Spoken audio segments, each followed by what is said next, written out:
Do you know what healthy living is all about? Do you want to know how can you live happier and longer? How about learning about balance, spirituality, and prevention? To know how you can live in harmony with others and how to add balance to your life? Know more about prevention and many, many more of the health topics? Make sure to listen to Healthy Living. Every Sunday at 3 p.m. on 94.9, the JU radio station. And will be broadcast again on Tuesdays at 3 p.m. Healthy Living, prepared and presented by Fida Amin.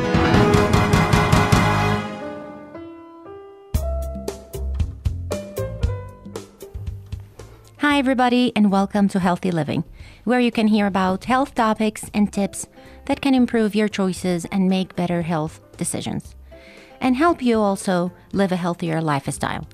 Today's topic is about social health. Defining social health is actually very simple. Being socially healthy could possibly mean the ability to socialize with others and build satisfying relationships. It can also relate to the ability to adapt comfortably and act appropriately to different social situations.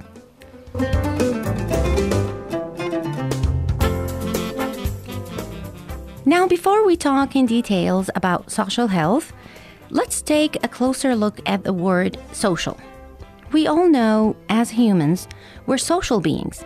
We have so many social qualities that are so important for building systems of communications for self-expression. We can express our opinions, our thoughts. We communicate with each other using languages and sing as well. We are different than other living creatures because of the fact that we have the quality of self-expression.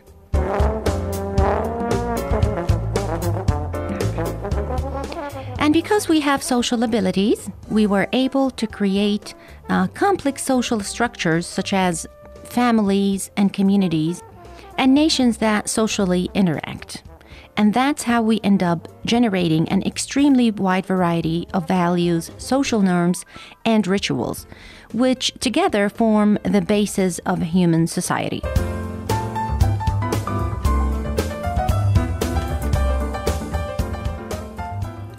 Now, let me ask you this question. How about the people who are not good at communicating with others or can't build systems of communications, for an example, for self-expression? Can we consider those people that are less human or say that they are in their own world? It sounds a little harsh to think that way, but really, this shouldn't be a no to anyone. Aristotle, or what we call it here in Arabic, Aristo, felt that this way too. Listen for what Aristotle said. Man is by nature a social animal, an individual who is unsocial naturally and not accidentally is either beneath our notice or more than human.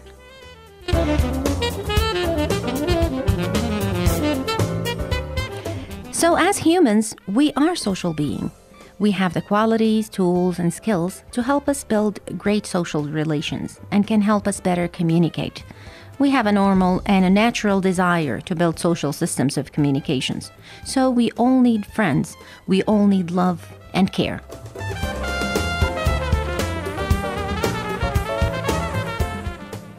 Now, social health issues may be hard to identify and address, but there are many benefits that come from having a healthy social life and from strengthening your relationships with others. It actually can be very beneficial. Let's listen together to the following interview that was previously recorded with Professor Sanaria Jabbar, the Associate Professor at the Faculty of Educational Science here at the Jordanian University, and happened to be also an active member at the Jordanian National Forum for Women as well.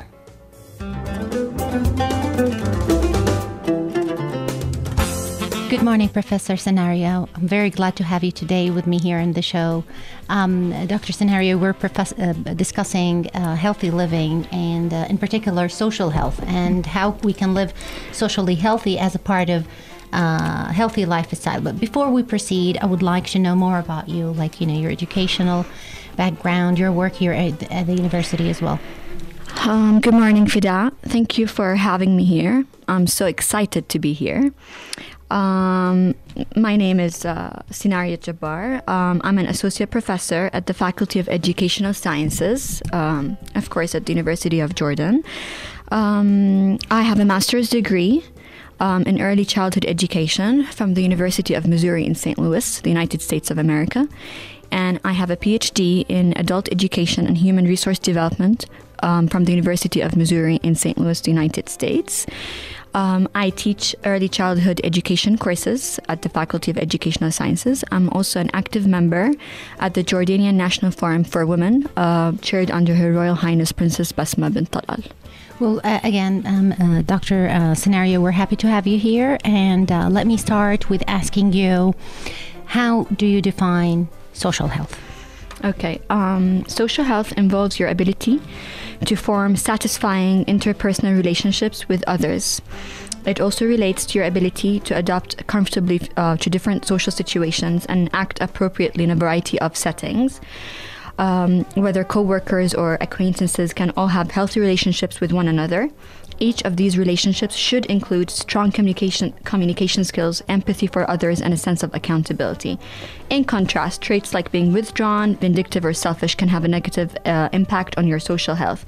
Overall, stress can be one of the most significant threats to a healthy relationship, and could be managed through certain techniques. So social health is all about getting connected with others and building relationships. Mm-hmm. And of course, as humans, maybe we have those skills and ability that comes with us naturally. Mm-hmm. Now, what makes social connections so helpful? Okay, well, many types of scientific evidence show that involvement in social relationship benefits health.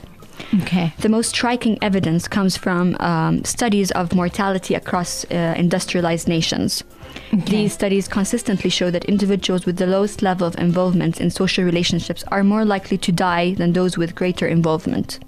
So social health, the relation, to be specific, that you're talking about are like friendship or different type of relationships? No, different types. Like co-worker, so... Or even your husband. Or even your husband. So it could include marriage. Okay, okay. So people that not well communicating and socializing, the effect could be dying, right? Right. Mm-hmm. Now, how can we balance our social life with our healthy lifestyle? Enjoy the benefits of both worlds. Let's put it this way. Okay, well, I can say two things. Surround yourself with like-minded people. Okay. And choose activities that don't revolve around food or drinking. Okay. And why is that? Because many times we find ourselves getting together for dinners, potlucks, birthdays, or other events where food and drink are the center of attention. Okay. And by choosing activities that don't revolve around food or drinking, you can avoid temptation, and you won't have to feel out of place if you do abstain. So look for more like other activities that can help us connect. Something like, what we can do, like something in common that we can do together. Right. This way we can have the benefit of socializing, meeting each other, or meeting others. Well, by using these tips, you can start balancing your social life with your healthy lifestyle in a way in which they support one another. Your social life doesn't have to be at odds with your healthy habits. Okay. It's all about choosing the right activities and knowing you can come back for any minor setback. So what you're saying, social health goes along with a healthy lifestyle as well. Mm-hmm. So if you're not well socializing, there must be something wrong with your lifestyle as well. Probably. We can say that. Mm-hmm. Now, I know that you mentioned something about the effect of not socializing, that you can end up dying.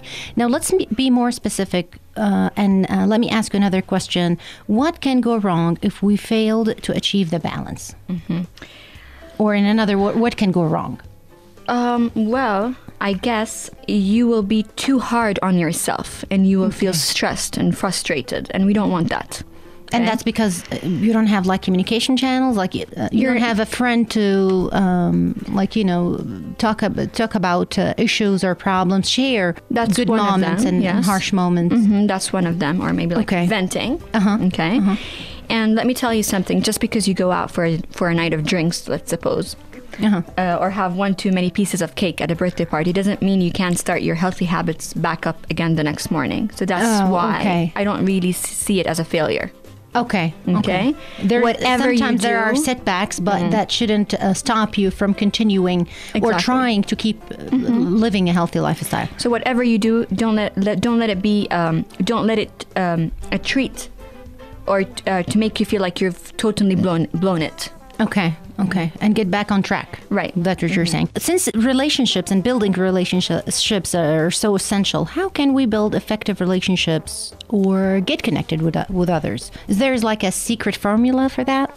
Sure. Well, first you have to accept and celebrate differences. Okay, so we have to Okay. accept the differences in our personalities. That's not a like a barrier. No. If that person is different, I can still approach those. Yeah, but that's people. a challenge too. Okay. Okay, so one of the biggest challenges we experience in relationships is that we are all different. Uh-huh. And we can perceive the world in many ways. So accepting and celebrating that we are all different is a good starting point. And learn from each other. Maybe take True. it as a learning experience. Exactly. And then you have to listen effectively, Okay. which is a crucial skill in boosting another person's like self-esteem. Like listen to their by saying listening to others. Like understanding others as well. Like okay. listening and Okay. understanding what others communicate to us Okay. is very important and part of a successful interaction and vice versa. Okay. Okay. Give people your time. That's very important. It's a huge gift. Develop your communication skills. Communicate. And how is that? Well, communication occurs when someone understands you, not just when you speak. So one of Okay. the biggest dangers with communication is that we can work on the assumption that the other person has understood the message we are trying to get across. So it doesn't mean if I was just quiet and listening to you that that we're connected. It's actually the interaction and the fact that I understand what you're saying. Right. And I more- need to make sure that you understand what I'm saying. Okay, not just listening. Right. So it's listening and understanding the other person. Learn to give and take feedback. And in my opinion, is the food of progress. And while it may not always taste great, it can be very good for you. True. Now, how about? Let me ask you this question. I don't know, sounds silly, but how about friendship? What is a healthy number of friends? Since friendship is kind of a relationship as well. Well, So is there like a certain number that we need to? Well, most people have a small fixed number of close friends and then a larger number of acquaintances. Like different people can have different numbers of each, or a more introverted person may have 3 close friends and 15 acquaintances. So while it a depends more- on you, like how sociable or True. your lifestyle or. Exactly. Like while a more social person could have like 6 close friends and 25 acquaintances. It all depends on the person So and whether he's an introvert or an extrovert. So do you think like people that have more friends are living a better life? No, not necessarily. Not necessarily. So it's equality more than equality. True. Now, I know that we're investing when we make it like you, as you said, Professor, that you give time, you accept others. There's a lot of effort and time put into this relationship. How can we maintain those relationships and keep them from, short-term? We don't want to make short-term relationships. How can we maintain and keep and take care of the relationship? I would guess like staying in touch with your friends. Okay. Even your acquaintances, like checking on your friends from time to time. Even like social network would help. For example, with Facebook and Twitter, you can stay in touch with all your friends. And So you can still communicate using Yeah. technology, nowadays technology. Yeah, I and know that catch it's up with the- controversial and a lot Exactly. of people nowadays consider it like it's too much technology. But maybe No, it's a way of keeping up with... keeping in touch. Yeah, keeping So in touch. you're a supporter of social I am, media. definitely. Then we will call you for sure to talk to you about social media in the future. Sure, Since why you're not? a supporter. You'll be the one who defending Defending Facebook and Facebook Twitter. and Twitter. Now, any advices you can give for our listeners, like on how we can live a healthy social life? Sure. I would think like trust. Okay. Like some characteristics of a healthy relationship include trust. Those involved have faith in each other and will do what is best for the relationship. Okay. And then compassion. The physical and emotional well-being of others in the relationship is considered important. Respect, again, sacrifices made for the relationship, such as time, effort, and money, are acknowledged and valued. Acceptance. Changing individual characteristics and personality traits is not an expectation, and the give and take within the relationship is relatively equal. So, in order for me to communicate with others or build better relationships, I mean, I liked what you said about changing yourself. So as much as you can be yourself, act normally, and reveal everything that you feel comfortable with would help this relationship to succeed. True. So just be yourself. Just be yourself. Because it doesn't make sense, like, if you're always pretending and you're not feeling comfortable, like, hiding the things that you the traits that you already have. After a while, I think that will maybe impact the relationship and end up like having no relationship. True. Just be yourself. Thank you so much for this interview. I enjoyed my time talking to you. We had so much good information about social health. Thank you again for being with us. Thank you, Fida. Thank you so much.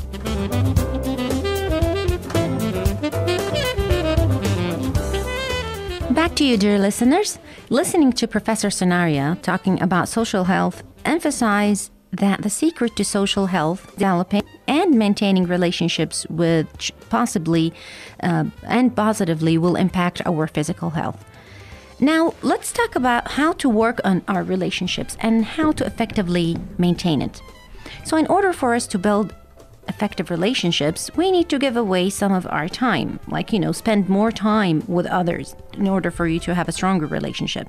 Or let's say invest some of our time trying to build relationships that we can relate to. That can include not just investing time, but also give effort, energy, and sometimes money. Being mentally and emotionally secured can actually help us maintain healthy relationships. Establishing a sense of identity. Also, what I mean by establishing sense of identity is actually acting yourself when you are in a relation. Because you are not acting at all times and you're not pretending to be somebody else. Simply, you're just being you, which will definitely enhance and strengthen any relationship you are working on. And will also help maintain healthy relationships and strengthen your social bonds as well.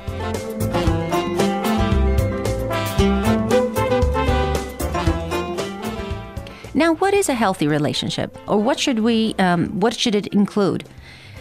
Actually, healthy relationships should include trust, which is very important. Trust both parties will have faith in each other and will work hard on that relationship and do what is best for the relationship.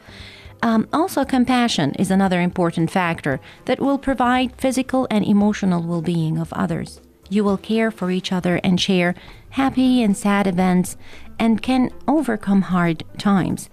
You don't want to forget about respect. You also want to respect the person or the parties that are involved in that relationship. Without respect, relationships will not last. We need to acknowledge all the sacrifices that are made by others and value their time and effort in that relationship. Another important factor in maintaining a relationship is acceptance. Acceptance is very essential. We have to accept each other the way we are. Changing your personality or acting differently or changing your character is not going to help the relationship. It can actually destroy it because after a while you will be tired. You can't give anymore or pretend anymore. So accept each other the way you are and be yourself. And finally, give and take within a relationship. It also relatively should be equal. So both parties need to feel satisfied and fulfilled. You can't be just giving and in return taking nothing. That's not gonna make a healthy relationship. In order to guarantee a strong and a long-term relationship, there must be a give and take in that relationship.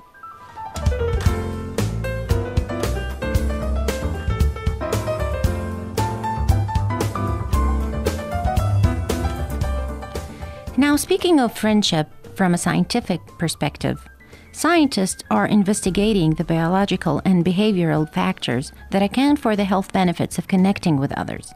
So, for an example, they found that connecting with others help relieve harmful levels of stress, which can affect the heart's coronary arteries, gut function, insulin regulations and the immune system as well, which is amazing to know. Another line of research suggests that caring behaviors trigger the release of stress-reducing hormones. So you're going to be less stressed and your immune system will be stronger. All of this is encouraging news because caring and connecting with others may be one of the easiest health strategies to access. It's inexpensive, it requires no special equipment or methods, and we can engage in it in many ways. So keep your good relationships and always try to surround yourself with great friends as well because it's healthy.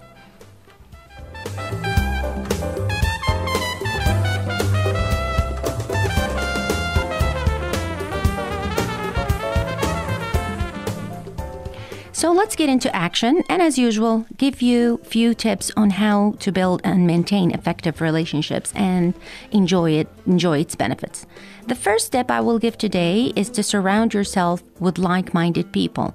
What I mean by like-minded people, for an example, while hanging out with people who don't have the healthy habits you do, that can cause setbacks, can cause problems, because hanging out with people who share your same views on health can actually reinforce your good habit and encourage you and help you to stay on track, even when you are not with them.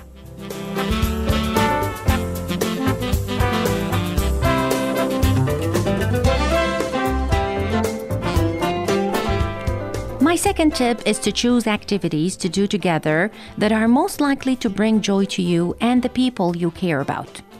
Another tip is to accept yourself. Cultivate a healthy, realistic self-image for yourself. So work on building your self-esteem by taking care of yourself, eat a healthy diet, and include physical activity in your daily routine. Insecurity and constant self-criticism can be turn-offs.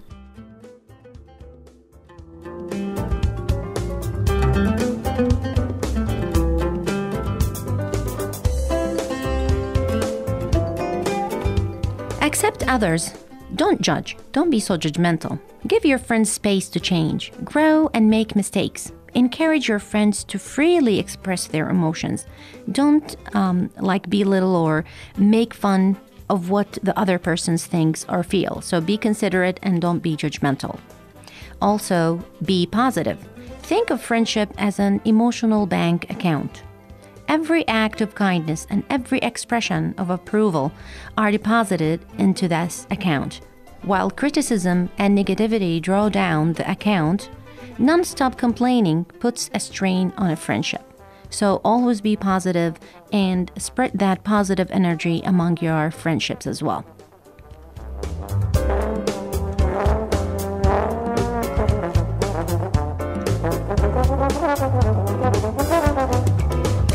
You also want to make sure not to compete. Like, don't let friendship turn into a battle over who makes the most money or who have the nicest home or car.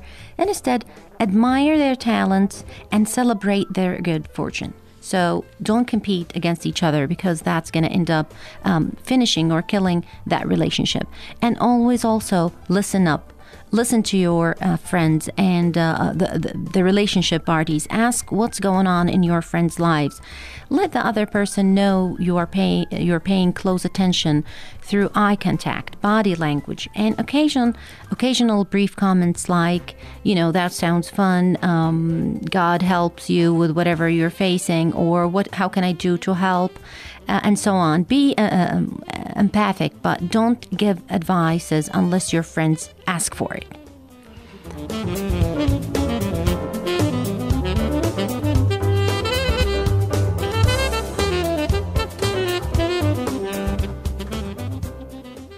And my final tip for today is to respect boundaries. Keep confidential any personal information that your friends share with you. Try not to ask questions that make your friends uncomfortable. By using these few tips, you can start balancing your social life with your healthy lifestyle in a way in which they support one another.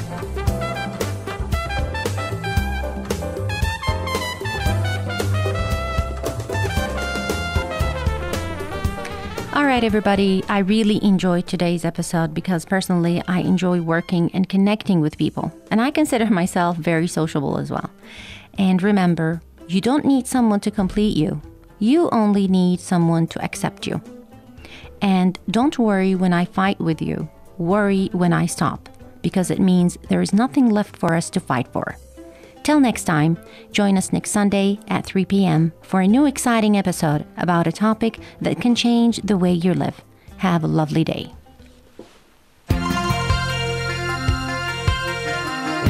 Do you know what healthy living is all about? Do you want to know how can you live happier and longer? How about learning about balance, spirituality, and prevention? To know how you can live in harmony with others and how to add balance to your life? Know more about prevention and many, many more of the health topics? Make sure to listen to Healthy Living. Every Sunday at 3 p.m. on 94.9, the JU radio station. And will be broadcast again on Tuesdays at 3 p.m. Healthy Living, prepared and presented by Fida Amin.